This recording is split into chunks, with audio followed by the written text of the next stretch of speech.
is the Stagger Podcast. Those guys are idiots. Welcome into the Stagger Podcast. What is up? I am JD Smith. No Derek Smith today. That's all right. Derek couldn't be here for this one, but we're trying out some new ideas here because, we like to talk racing.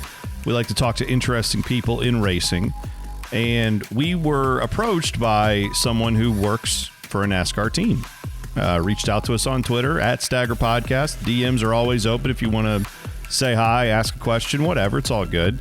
But we were contacted by Fabricator for Stewart Haas Racing, who said, hey, man, I love the fact that there's conversation not just about NASCAR, but also about Imsa and everything else. So he wanted to know if we could come on the show, and we never going to turn that down. We love talking to the people who make NASCAR go around, not just talking to drivers and crew chiefs, although that stuff is obviously very interesting as well. There are a lot of other people who have a lot of cool stories. So we're actually talking to Brian Murphy today, fabricator for Stewart Haas Racing. He'll tell you a little bit more in depth about what he does there and how that all works. But one thing that I really enjoyed about this interview, other than just, talking racing with someone who knows it inside out, is just being able to find out how people do this. A lot of times I know the question comes up, how did you get into this business? How did you start in racing? And his story is a little different than most people's. So I think it's a really cool story, and I hope you'll give this a listen. We are trying to bring you as much content as we can on this channel because, we like racing, you like racing. We're trying to build a community here. So Brian seems like a good guy. We appreciated having him on. So without further ado, here you go. Brian Murphy from Stewart Haas Racing. Take it away. Brian, how you doing today? Fantastic. It's a pleasure to be on. Thank you guys. And how are you doing? Oh man, I'm doing well. I really had a blast watching all the racing the last couple weeks. It's good to have the sport back. Good to have the series back. Guys spent a lot of time at Daytona. I mean, it's that was quite an experience there. Two very different races though. Stewart Haas had a lot of ups and downs that week, but overall, I mean, what were your impressions? Let's just talk about the road course. Like, I know you're a big road course racing fan. You're a big sports car fan. What did you think of the series going to such a road course heavy schedule this year? I think it's great. I think stock cars, particularly obviously the NASCAR, our top three series, they put on some of the best road course racing in the world. So the more we can do it, I think it's better for the fans. I think it's better to get more fans from other types of motorsport to watch NASCAR. So I love everything about it. I think on the Cup side, especially, we should be predominantly a circle track series. But I definitely think because of the show we put on those road courses that we need 7, 8, or 9 of them on our schedule. Yeah, it's got to be a little bit different, I would assume, at the race shop when you have to set up pretty much for one type of track all the rest of the year, and then there's 2 road courses. Has that been a little bit of an easier transition now where it's like, for the team to be able to focus and say, all right, we have a dedicated big amount of our schedule now that's going to be on these road courses. We've got to make sure we're good on that. Has that been easier for you guys as a focus at the team to do that? It definitely requires you to pay more attention to it for sure. Before a lot of teams had intermediate packages or intermediate teams, and then you also had like a Speedway program. And now with only 4 Speedway races, and now you have 7 road course races, that obviously has become more of it's way more important than we ever thought it would become. So teams are adjusting the way they use their resources. They're adjusting their manpower. It's become a massive factor in how far you go in the playoffs, especially with that Roval race. So, it'll be interesting to see how the teams, the drivers, how this plays out and what team rises to the top. Yeah, I think it's really interesting. You had a really cool thought on Twitter I just saw a few hours ago, at Brian_Murphy_ if you want to follow on Twitter. And I'm sure most people listening are actually some of your followers checking this out. So thanks to those of you who are checking us out for the first time. But you had a thought about doing a road course championship for the NASCAR series, like a separate trophy kind of to honor whoever is the king of the road courses. And I love that idea. I really hope NASCAR considers doing something like that. I think that's great. I think it would be awesome. I can't take credit for that. That's actually an idea I got from Imsa, where they have the Endurance Cup. They take their 4 long races and they award points and money to the champion. So I think it'd be really cool for NASCAR to do something like that on the Cup side, where we now have 7 races, and maybe it would invite other drivers that aren't necessarily full-time Cup drivers to be able to come into our sport and race those road course tracks. So I would love to see it. I wish they would have done it this year, and hopefully they do it next. I didn't even think of that, but you're right. You could easily see maybe an Xfinity team or a smaller team that's trying to kind of like a Colleague Racing, some of those guys. I know they're building up their programs and stuff, but that would be a great way to say, like, hey, we're going to hire this driver for 7 races. We're going to put all of our resources into building these cars for these 7 races. And we're going to try to win this. Like they used to have the Winston Million back in the day that Bill Elliott won in '85, I think it was. The $1 million bill. Like, put a big money pot on the line and just say, hey, if you win, if you're the champion of this group of races, you get all this extra money. I mean, that'd be a big deal for a lot of teams. I think that'd be really cool. You never know what drivers that would bring. I'd love to see Andy Lally. Oh yeah, something like that. There's just a list of drivers, right, that could possibly bring into our sport and those fans from other walks of motorsport. Yeah, for sure. I think it's a great idea. Yeah, and I know that you enjoy the sports cars, you enjoy a lot of that stuff, and you've got a background in that. And if you don't mind, I'd like to talk a little bit about how you kind of got into motorsports and how you got to where you are now. Because I think, I work in radio, and a lot of times people ask me, like, how did you get a job in sports radio? And sometimes the answer is, I don't totally know. Like, I just kind of always like doing this type of thing, and you just kind of do it, and then eventually you get a better job and a better job, and suddenly you end up with a really cool job. Right. You work for Stewart Haas Racing, putting together race cars. Fabricator, just for people who don't know, explain what that is and the function of a NASCAR team. Like, what is your primary day-to-day responsibility? Well, I will say I think NASCAR is very unique in that most of our cars are still hand-built. You hear a lot from the pipe rack to the racetrack, which is something that most motorsports in the world actually can't say. A lot of it's either OEM parts or machine parts or carbon pieces that are just molded. And there's still a lot of our cars that are hand-built by humans, by fabricators. So there's all different kinds of fabricators. You have chassis fab, you have finish fab, which could be windows, ductwork, crush panels, the finishing side. You have body fabricators. You have heavy fabricators that make oil tanks and all kinds of the thicker, heavier components of the race car, the suspension, things like that. So there's a ton of different types of fabrication in our sport. And to this day, it is still a massive factor in how these cars are put together, how they're raced, and how fast they are at the end of the day. And so what part of that process, or kind of where do you fit into all that with all those different types of fabrication? What's your specialty? Well, when I started at Stewart Haas Racing, I was a body hanger. So we did basically the skin of the car, the parts you see. But since then, I went on the road. I really enjoy traveling. I think it's one of the best parts of our job is that we get to travel and see different places and compete at the racetrack. And so that was something I really wanted to do. I took a job where I did that full time. And since COVID, they went to the one-day shows. So it kind of took away the need for a fabricator. If we don't practice, we don't qualify, there's less of a chance a guy gets into a wall or you have an issue. When you just show up and race, by that point, you really can't fix anything. You're just salvaging a day. So this year I took a new role where I'm going to be the detail fabricator for the 14 and 41. Just kind of oversee the bodies as they go through the process, as they go through each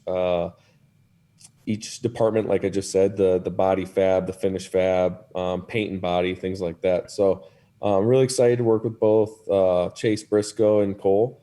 And still, I'll go to the practice and qualifying races. So I'll still be able to go those 8 weekends where we practice, qualify, and still get to hopefully stand in victory lane this year.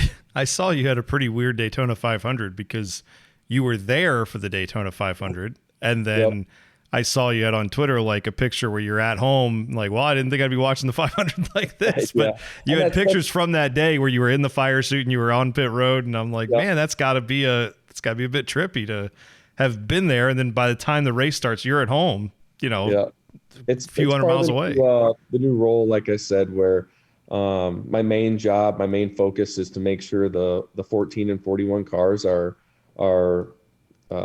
pushing the limits. They're as fast as they can be. Every component is ready for the race. And it was more important for me to fly home that night and be there Monday morning to work on the road course cars than it was to be at the racetrack. So awesome. Yeah. I mean, it's right. You got to prioritize, especially in a competitive sport like this, where every second can kind of matter, how much time you're spending on things, what you have to do. So and we're very spoiled to have our own plane where we can just literally hop in it and be home in 2 hours. So yeah. Hey man, it's a beauty of working for Tony Stewart, I would guess. That's we get to see a little bit of that at Eldora out here in Ohio. That's about 2 hours, hour and a half from where I live. So made the trek up there many a times. It's a gorgeous facility. So and he's done a lot with it. So and been to your place as well. We've stopped into the gift shop on our way through and seen that. I can't wait to have fans back in there.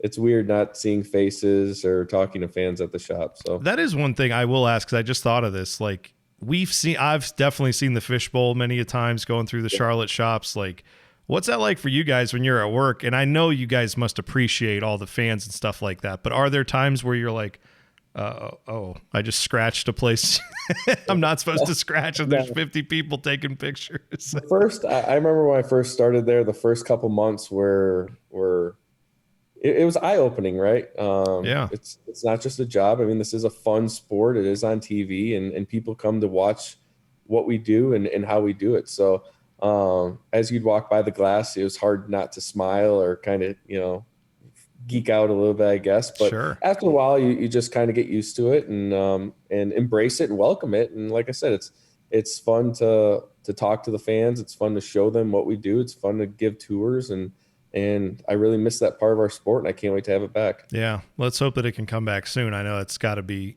for a lot of people, I know that's a part of vacation planning, is like, well, all right, if we're going to go through there, we better be able to stop. And then now you can't really do as much of that. So, the other question I had on that I thought of is, I know that in the garages, there was talk back when they introduced all the, catwalks and places where you could kind of see in the garages and watch guys doing stuff.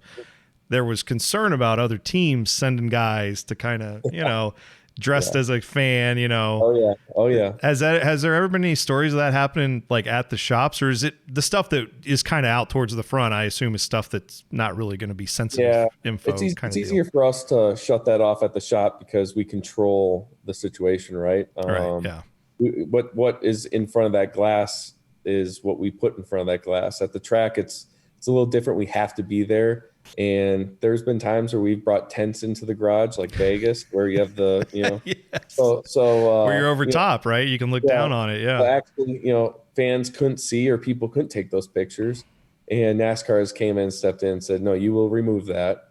No blankets allowed over the engine bays. None of this nonsense. This is for fans to see. So it's part of the competitive nature of our sport, where we try to hide it, but it's also, we need to remember why we are doing this, and that's so fans can see it, enjoy it. And hey, if everybody can take pictures and see our stuff and we can see theirs, then it's kind of a wash, really. Right. Yeah. At some point, there's stuff that you're just not going to be able to hide, and eventually it's going to be figured out, I guess. That's true. Yep. So let's talk about how you got into motorsports in general. Like, give me your background a little bit. What did you do kind of growing up? Were you a racer? Were you just someone who liked to tinker with things? How did that work that you got into this spot? So I was, I believe, a sophomore in high school, and my mom worked for Global Crossing. It was Global Crossing at the Glen in Watkins Glen, New York. And she came to me and said, hey, I got tickets from work to go to the NASCAR race. Do you want to go? And I said, hell no, that sounds stupid. Like, I do not want to go sit at a boring NASCAR race. And she said, well, actually, I wasn't asking you. I'm telling you, we have to go. We have to go talk to my boss and do all that. Right. He drugged me kicking and screaming to the NASCAR race. And I remember turn one, as those cars came around that corner, I just instantly fell in love with it. The whole experience, the cars, the smell, the noise, all of it. So a couple months later, I told my mom that I wanted to move down to North Carolina when I graduated and work on race cars. So wow, it was that quick, huh? Like was. hell no, I have no desire to be a part of this, to Yeah. I'm moving my entire existence as soon as I can to go follow Yeah. this passion. That's incredible. Yeah. So as soon as I graduated, my parents and me, they came down. We're originally from Wisconsin, so Oh, wow. Okay. yeah, we love New York. It was great, but there was really nothing there for them if I had left. So we all moved down. I got a job at Performance Center in Statesville, North Carolina, which they built late model stock chassis, hung bodies. It was a big hub for the short tracks around this area, and that's where I learned to fabricate, to hang, like I said, hang late model bodies, build chassis, the whole deal, set up cars. From there, I went to it was like a Toyota group effort where we hung both KBM and Thor Sport truck bodies. That's really where I started honing my body hanging skills. And I was there from 2011 to 2014, the beginning of 14. Yeah. And in that year, both teams kind of went to their own individual effort, and the shop I was working at shut down. So that's kind of when I went and dabbled in the sports car side of things. Right on. Okay. A lot of these teams don't have very skilled fabricators. I mean, a lot of them do, but there are some smaller teams that it's hard to find and pay for a full-time fabricator. And I would go to just the races, and just take care of whatever they needed, whether it be welding or fabricating or anything like that. So usually I would just clean rims and tires and run those, and then fabricate when they needed. And at the end of 2014, I ran into a guy that I used to work with, and he was at Stewart Haas, and I got lucky enough just to, just run across that situation, and here I am now. That is, I will say to anybody who's listening who has ever wanted to do something that's like, wow, it seems really hard to get into that. It a lot of times is learning your skill, honing your craft, figuring out what you like to do, being good at what you like to do. But then there is also just, you occasionally just need that extra. I ran into somebody who I knew who had an in somewhere. Absolutely. And that, I mean, you hear it all the time. It's so cliche, the networking thing. And it doesn't it doesn't always have to be like the corporate networking, where everybody's got business cards. But just if someone says, hey man, we haven't talked in a while, you want to reconnect? It's usually not a bad idea to at least, hey, what's up? Yeah, let's talk about what's the opportunity. Maybe I'm interested. There's always something like that. It seems like with these stories, that's like, oh, that's how you got that cool job. That's interesting. Networking is, I think, underrated in general, but especially in this sport, it is. I would not be where I'm at without the people that I have met and worked with. Yeah. And it's, I consider myself a fairly okay fabricator, but I wouldn't be where I'm at with the help from others and both teaching me or just getting me to where I'm at. So when you came down from New York by way of Wisconsin, were you like always messing around with welding equipment and never? Like just you came down here, were like, show me what to do. Sweep the floors, whatever I got to do to get it in to start, Absolutely. right? Yep. Okay. I had a RC car that I kind of tinkered with a little bit, but I was by no means a mechanic or a fabricator or handsy whatsoever. I did a lot of video editing, a lot of graphics design, things like that in high school. And up until I went to that race, that's what I thought I was going to do. I was going to be a video editor and things like that. So it was a completely different path than I ever thought I would take.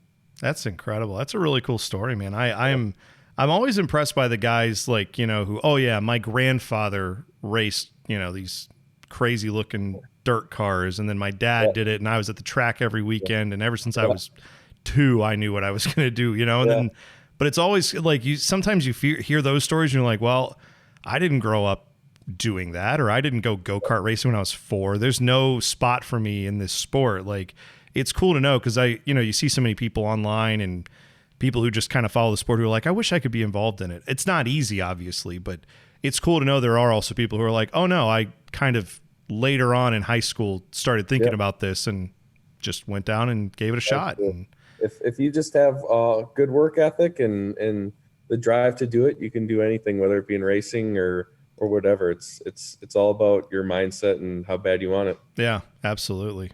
Well, let's talk about road racing and the Imsa series a little bit, because NASCAR obviously owns all that, and that's obviously an important thing. But I think among NASCAR fans, it is kind of rare to find people who are like, oh yes, I enjoy this, and I also enjoy watching Imsa.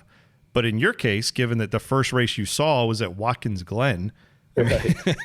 you kind of got involved in it in a unique way, as maybe different from most people. So what do you find now that you really enjoy about what IMSA's doing as a sport, and just kind of, what sports car racing is? What do you enjoy about that? Well, I think it's a totally different experience. First of all, that's one thing. My first time going to Road Atlanta and seeing the festival atmosphere, I guess, that's what really drew me into that.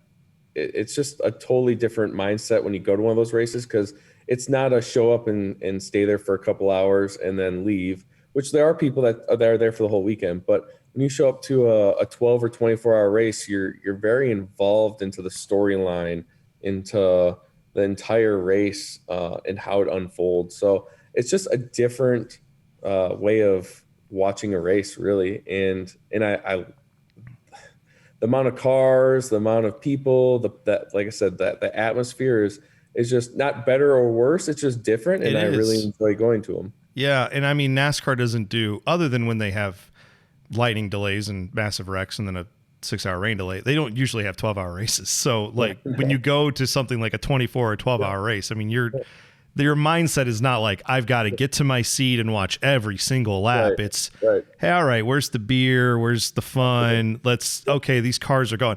It is such a weird experience to be, and I know for you maybe not as much, given that you get to be on the infield more often than not, but for a lot of fans, I think, who've never tried it, it's like most of these road courses, you're on the inside of the track, or you're very close in that way where you have access to walk around, see different vantage points, kind of check out places. It's a great way to get out. Like, we have Mid-Ohio not too far from where we're located, and same deal where, I mean, you kind of can walk around, you get up on a hill, you can look down, see a couple corners, stand there for 20 minutes, sip a beer, sip of whatever, and then go walk around 10 minutes away and go see another part of the course, put your scanners on. Like, it's a different way to watch a race than, yes, watching a NASCAR race where you get to your seat and you see the whole track all the time. But there's a beauty to both of those, I think, that's really fun. Yeah. I also tell people, I think it's really cool to, because I've gone and watched these long races and experienced races in a different locations as it unfolds. It is fun, even at a circle track like Charlotte, let's say, if you go down in turn 1 and watch the cars go by you, right up against the fence, and then go up to the start finish line on the at the top row and get a different view. It's that's a true, smaller track, but it's a different view, and if you can move around, if you're able to, if there's not that big of a crowd, that's something somebody should definitely do and get a different experience. Oh, I agree. And another track that obviously I think most gearheads have a reverence for in some way or shape or form is the Indianapolis Motor Speedway. And when you go to IMS, it's a little bit like that too, where you go for, like, the best thing I would tell anybody who's trying to get into IndyCar is go to, like, just one of the practice days for the Indy 500, because they have a billion of them. But it's like $5 or $10 to get in. You park in the infield and you just kind of can walk around the whole place and go to turn 3, stand on a mound, watch that. Go down, Gasoline Alley, stand over there, watch cars are coming in and out. Go, underneath the start finish line, and then go out and sit in the grandstands. Like, it's a really unique experience. But I like to sit in turn 1 when I go there. And back when, the stock cars were running the 4 corners as opposed to the however many, 15 or whatever we're running this year. But when they would come off of turn 1, I mean, you could, if you had the right seat, you could really see, like, oh my gosh, the amount of torque they're laying down on the track and just how squirrely they're getting off of turn 1. And it, you see it on TV and it looks like they're just, smoothly taking these turns, and you see how much they're getting. And so that would be something that I found is just watching a race like that, where you can say, oh man, this car right here is about to wreck every single time. He's either bad fast or he does something, like, but I got to keep an eye on that car. And I remember Kyle Busch was the first one I noticed doing that at a race I went to a few years ago, where I was like, oh man, every time Kyle Busch comes by, he looks like he's about to be in the fence. And he was the fastest guy out there at that point, and it's something to watch. So I think the more you get to races and the more you kind of find the vantage points, that's the best part, is then when you go back, you're like, oh no, I got to get over here because I got to see what's going on. And that's the beauty, kind of the art form of racing, at least I think so. But tell me about Watkins Glen a little bit, because I've never been up that way, but that's definitely a track I want to get to. What was your impression when you first walked into that facility, or had you been there before that race, or was that the first time that ever? Was my first race I ever went to. Was that particular race in my sophomore year. I always expected NASCAR to be, I don't know, like the circle track, redneck sport, right? So to go to a race that was on a road course, first of all, was totally mind-blowing to me. When my mom said we're going to go to Watkins Glen and watch a NASCAR race, I didn't know until we got to the parking lot that it was a road course. So that was a surprise, number one. But then to see how professional the sport was, how much effort was put into the cars. They weren't a bunch of crappy race cars. These were very nice, well-designed cars. So, but Watkins Glen, the whole area is just absolutely beautiful. The downtown life is amazing. It's one of my favorite stops on the NASCAR circuit. Not just because of the track itself, and the fan base there is incredible too. But the whole area around it is just absolutely gorgeous, whether you like drinking wine or hiking or going to look at waterfalls or food, or it's just an incredible place to go visit. Yeah, I got to get up there. It is on the list of tracks to go to. I would really like to go see a 6 hours at the Glen. I'd obviously like to see the Cup cars there, or any of the series that go up there. But yeah, it's definitely a track that I've always been, fond of and thought was got to be cool. The closest I've been up that way is Pocono. I did get out there and watch the Tricky Triangle, but and that was actually my first NASCAR race, was Pocono, and that was 2000. So that was Dale Earnhardt Sr. blew a tire. He was running top 5 all day, blew a tire. And I will tell you, the funniest thing about that was, because Dale Earnhardt Sr. had all these, every time he came around, people just like, go to, like, everybody points. I don't know why that is at oval tracks, but you see that where the guys are like, go. And you're like, he knows which way. They're like, get over there, get faster that way. So every time he came by, they would just like stand. I mean, every lap. I never had experienced that where it was every lap. They were cheering for this guy every single time. And then it was probably about 3/4 of the race. He comes, like, he had been, running with a couple other guys. I think it was Rusty was up there, and Jeremy Mayfield was up there, and Jeff Burton. And all of a sudden, those guys all came by, and there was no 3-car. And then all of a sudden, we saw him, like, puttering around turn 3, and he had a big old flapping flat tire. And every person in the stands who had not been standing every time he went by was just a complete asshole to every 3 fan, and just like, oh, there is your boy. Like it was, and that was the moment where I was like, this is cool. Like there's a whole group of people who just love this man, and another whole group of people who are like, I hope he has a flat tire, or I hope he loses.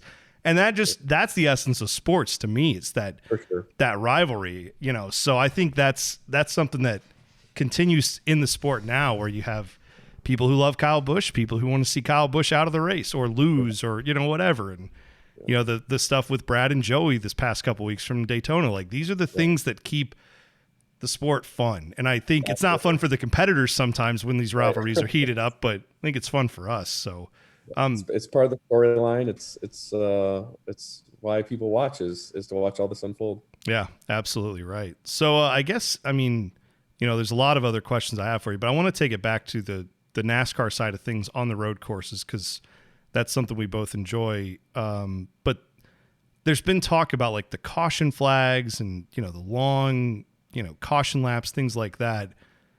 I know some people are asking for local yellows when cars go off the track, or maybe doing away with stage racing.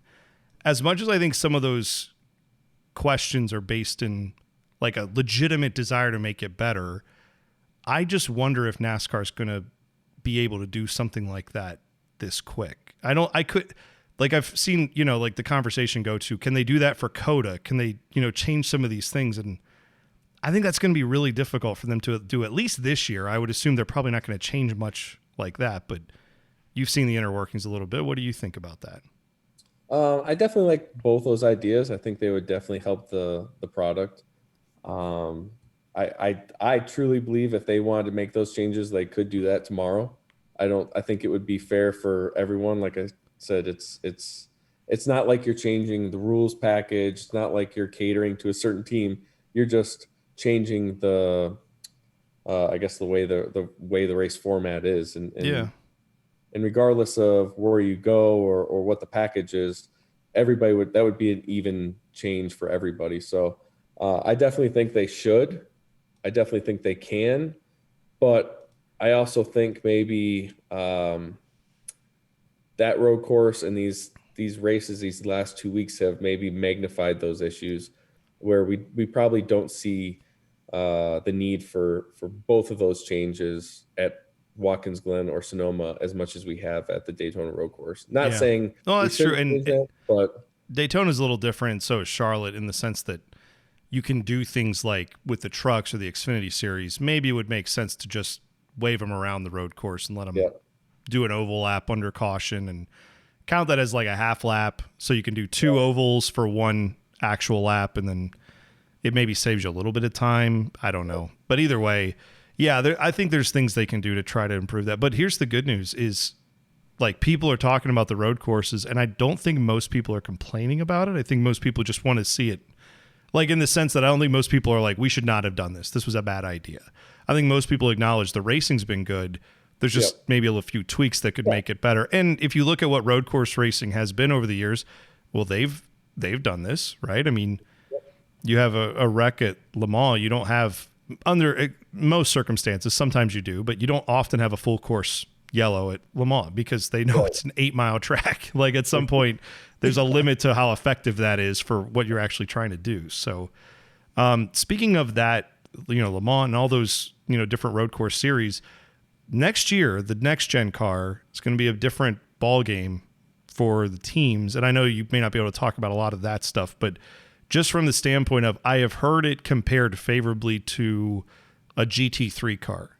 Do you think that's a fair kind of, for people who might be familiar with that type of car? Like, if you're talking compared to where we are now, right. It's miles closer, right? It's not going to weigh the same as a GT3 car. It's still going to be a stock car in many ways. But if you look at our suspension that we have now, the characteristics of the Gen 6 car, you could say that the Gen 7 car, the next gen car, is much closer to a GT3 car or something like that. It has a much more modern foundation. It's got a lot more. I mean, it's a car that's designed this year or last year, not a car with parts that are 50 or 60 years old. So, it's going to be completely different. I know I don't want to put you in a spot where you can say something that you're not supposed to. I'm trying to explain, because it's still a unique car. I think a lot of people that were designing it were from the sports car scene. There's a lot of sports car characteristics of it, but I wouldn't sit here and call it a sports car. There are a lot of things in our sport that require different things, right? Like safety. Our cars go much faster for a sustained amount of time than these sports cars. So the safety features have to be different. The chassis features have to be different. Our cars go through a lot more abuse than a sports car. The way we race them, the way we jump them, the contact we have, just the way we race. So it's not a GT3 car. It's closer to a GT3 car than what we're at, but it's its own unique animal as well. I think people are going to have maybe a most difficult time with the biggest change. I think a lot of people are going to see is that when you go to do a pit stop, it's going to be a very different pit stop. The pit stop times are going to be, I don't know how much shorter, but they're going to be much shorter pit stops, because now you have one lug nut on each wheel as opposed to 5. So it's just it's very quick. So And for those of us who watch sports cars, that is something that in the sports car world they have they don't try to make those competitive pit stops, is I guess the best way to say that, because they limit the fuel output from the tank to make sure it takes a while. So you see guys getting around there, they take their time with it. They're not doing nothing. They're trying to be quick, but that's still going to be something that I think will be very interesting to watch. And I think it's kind of like I like to do a little gambling, a little fantasy stuff like that. The first couple weeks of the NFL season, there's always these differences and discrepancies because maybe some people have caught on to this rookie running back or, stuff like that. And I feel like there's going to be things like that in the pits where some teams are going to be like, oh, we figured something out. And they're going to be like half a second quicker than everybody else, which is huge in a green flag pit stop. Mm-hmm. But I do wonder how fans will react when they see it's just one lug nut on and off. That's it. I think like the hardcore NASCAR fans are going to be shocked by that, but the people that'll flip on Daytona and maybe 3 other races a year, next year when they flip on Daytona, they're going to be shocked by that. Right. And I don't think that's a bad thing. I just think it's, change in NASCAR is not always received well. So I hope that people will come around to that. I feel like for me, I'm very disappointed that they're going to the one lug nut. I do understand the safety side of it with the wheel. They say they couldn't design a one lug nut wheel or a wheel that big and have 5 lug nuts. So there is a design issue with that, but I'm going to miss it. I think it was a very unique part of our sport that you didn't see in any other type of motorsport. But still, at the end of the day, as long as we can make sure that the stops and the speed is something that drives part of the competition, whether you take 5 lug nuts off or 500 lug nuts off, there's going to be a guy that's quicker, right? There's going to be somebody that's faster. Mm-hmm. So the competitive side of the pit stop should still be there. It'll just be different looking. How are those pit stop guys, by the way, like all your pit crew guys, do you guys get to interact with them much? I mean, I know they're there working out like fiends. They're crazy. So Stewart Haas, one thing about our team is most of our pit crew members are actually team members as well. So right on. There are a lot of guys on our pit crews that are better fabricators than I am. There are a lot of guys that are mechanics. There's they have all kinds of different jobs. So it's not like they show up and they work out and they leave and nobody interacts or nobody sees them. They go or they come to the shop, they'll work a couple hours, they'll go work out, they'll go practice, and then they'll come back and they'll continue building or assembling race cars. So I think Stewart Haas in that nature is more prepared for the future, where we don't have to worry about our pit crew members being a financial burden, because our guys are also very valuable team members in how the cars are built and prepared. So that's interesting. Yeah. I think that's really that's a cool statement though too, because I think that's it's not necessary for the sport. Like, I don't think every team has to be that way, but when you watch old footage of Richard Petty and some of those guys, and you see that it was like, oh yeah, these were half of them were like his relatives that were out there just hopping over, and they were also the guys building the cars and tearing them down when they got home. Like, that's a little bit of the sports nostalgia, and that's cool that there are teams that are doing it that way, and that's awesome. It's both ways are good, right? As long as it's competitive, whichever way you do it, that's awesome. But I did not know, and I'm sure maybe a lot of fans do, but like, I went to Dover a few years ago, not to just keep name dropping racetracks apparently I've been to, but I ended up staying in a hotel where there were a bunch of one of the groups of pit crews that were there, and they were all in the same hotel. And I went to the track like 2 different days, and I went on Saturday and I saw a bunch of those guys wearing like one sponsor's gear. And, I said, oh, hey, good luck. And they said, oh, thanks, and that was that. And then the next day, leaving at the same time to go to the Sunday race, and same guys, almost the exact same time, different outfit completely. And that's when it dawned on me, like, oh man, these guys are there, Saturday, Sunday, pitting the Xfinity cars, pitting sometimes the truck series. And that's when it was like, oh man, these guys are like, and then when you factor in that, oh, and also some of them are fabricating 4 days a week, whatever. That's a heavy workload, man. I'm sure those guys, they are truly appreciated. They have to be by the team for all the work they're doing. So that's pretty awesome. Yeah, for sure. It's like I said, it's cool that our team has guys that are so well-rounded and capable of doing many different things. Yeah, for sure, man. Well, I guess the final thing I'll leave you with is what would you say for, like, you know, it's been a weird year, obviously, with COVID, everything else, and we hope to see more fans back at the track as soon as possible. But what's something maybe that you've missed from the last year of, you know, not having fans there, or maybe you not getting to go as often? You know, what's something that you're looking forward to once we kind of get back to normal at the racetracks that maybe we don't know about, or something we don't see behind the scenes? I would definitely have to say that the fans, sounds kind of cliche, but that's why we do this. And not seeing fans at the track, not seeing fans at the race shops, not seeing a lot of the people that I meet on Twitter and get to enjoy what I do and show what I do. So that's one thing that I truly miss, and I can't wait to have packed stands, packed garages, packed pit roads, all that back. It's not fun to go to the racetrack and sit in silence and just run the race. You know, it's gotta be bizarre. Like, I mean, the noise level, you know, after the race starts is kind of takes over. But like I said, when I was at Pocono, when I was my first race, I did not realize the crowd could create such a noise over the cars, but it's a real thing. And it's something that the sport is definitely missing. I guess maybe the bright side of this is sometimes people don't know what they're missing out on until it's gone. So I would hope for a lot of fans who maybe over the years were like, oh, they do stages now, I don't know if I like that, or whatever other thing maybe they say, like, I won't go to the race this year.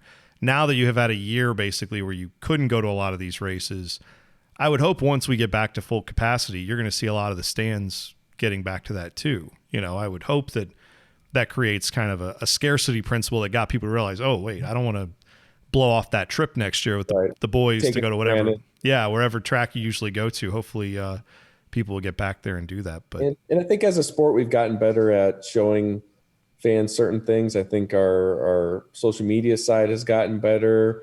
The TV side, you know, they're coming up with new ideas, new ways to show the races, new ways to show our sport. So it's unfortunate that this whole pandemic happened, but there's a lot of positives that are going to come out of it. So yeah, your guy Boyer was out there banging doors with Jeff Gordon in a rental car this weekend. So you know, how about that? That was a pretty great idea. I hope they. I don't know what else they're going to have him do. Get him on a I know both those guys have a dirt background, so get them in a couple dirt cars. Put a late model out there in a sprint car and see who wins. I think we know who would win that one, but yeah, that'd be quite fun to see. But man, Brian, thanks again for your time. It's been a lot of fun. No problem. Thank you very much. It was a pleasure being on. That was cool. We enjoyed talking to Brian. We hope to do it again soon. We love talking to people who make these cars go around. And, you know, you hear from the crew chiefs, you hear from the drivers quite a bit on all the other NASCAR channels. We like to talk to the people who make the sport go around in the garage because there's a lot of interesting stories there. And I thought his story about Watkins Glen, awesome. What a way to get into the sport. That's so cool. That is it for this episode of the Stagger Podcast. Don't forget, we are on YouTube. You can find this episode and any episode on our YouTube channel. You can also find us, of course, wherever you get your podcasts. So however you're listening to us, thank you. Make sure you subscribe to whatever channel that is that you're listening to, and keep checking us out. Friday, we will have a preview of all the action coming up for you in Homestead. That's it for us on the Stagger Podcast. Till next time, stay safe and stay staggered.